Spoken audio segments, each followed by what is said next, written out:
In this microlesson, you'll learn about runecrafting for profit in RuneScape.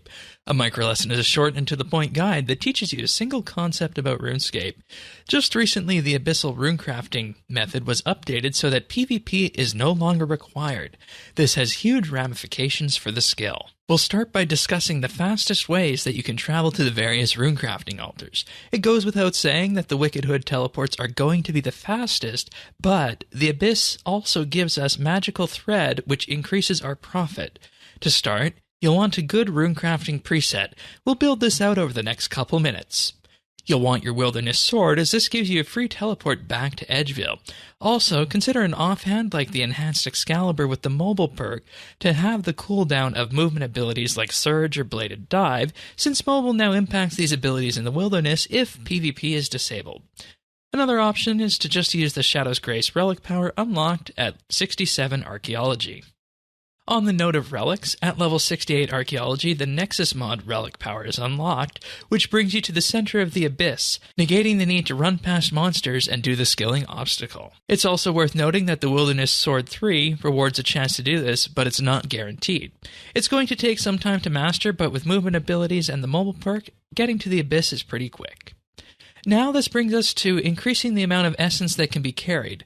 You're given the small pouch for free, and others can be found by killing creatures in the Abyss or buying them for GP at the Runecrafting Guild after level 50 runecrafting.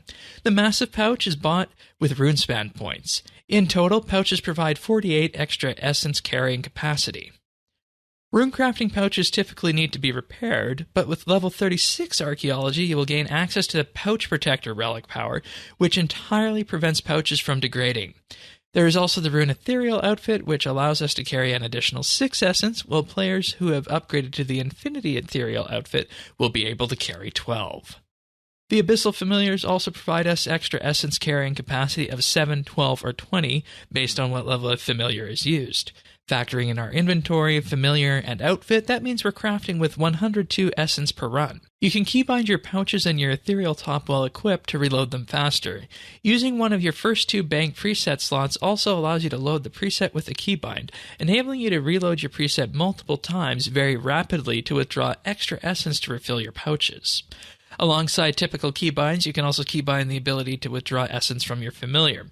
Then, you can load a bank preset, fill pouches in your outfit with essence from your inventory, take the essence from your familiar, finish loading the pouches and outfit, repeat the previous 2 steps, and reload the bank preset again, all without clicking your bank.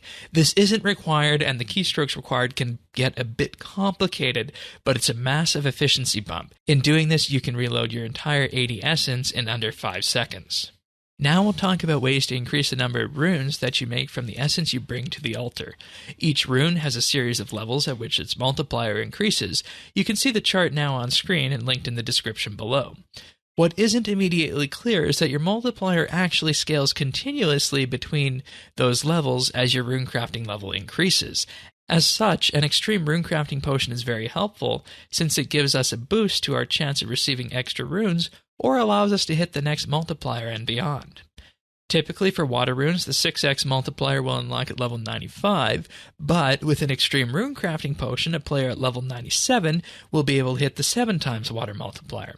While we can't reach the 2 times multiplier for blood runes, the extreme runecrafting potion will let us have a chance at receiving more runes overall. Other ways to increase runes made include the Explorer's Ring 2 or higher from the Lumbridge Easy Task set, which gives a 10% chance to produce an additional rune per essence used for any elemental rune. The Hero's Welcome quest offers the ability to produce 5% more runes while runecrafting, and if you're crafting elemental runes, the Arcane Apaterasaur perk from the Ranch Out of Time increases your rune multiplier for elemental runes by up to +2. Finally, and perhaps the biggest boost, is the Power Burst of Sorcery. This can be used every 2 minutes to double our rune multiplier.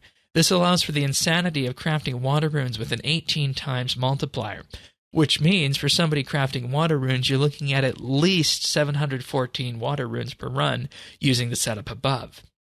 Now comes the discussion on profit. Of course, profit is determined by how fast you are. It is reasonable to expect somewhere between 60 and 90 runs an hour, with runs taking 60 seconds or so on the long end, and moving closer down to the 30 to 40 second mark if you're really fast. As of August 2022, someone on the slower end can expect upwards of 11 mil profit from water runes or 14 mil profit from blood runes. These prices do not include any magical thread that you might get, which can massively increase your profit, and of course these prices are entirely subject to change. As always, these microlessons are intentionally brief, and as a caveat, we will say again that so much of the effectiveness of this depends on your runecrafting level and speed. So with that, have the recent changes to the wilderness changed your opinion on Abyssal Runecrafting? Let us know in the comments below. Also, let us know if you think that we've missed anything. If you like this video or you want to see more microlessons, like and subscribe.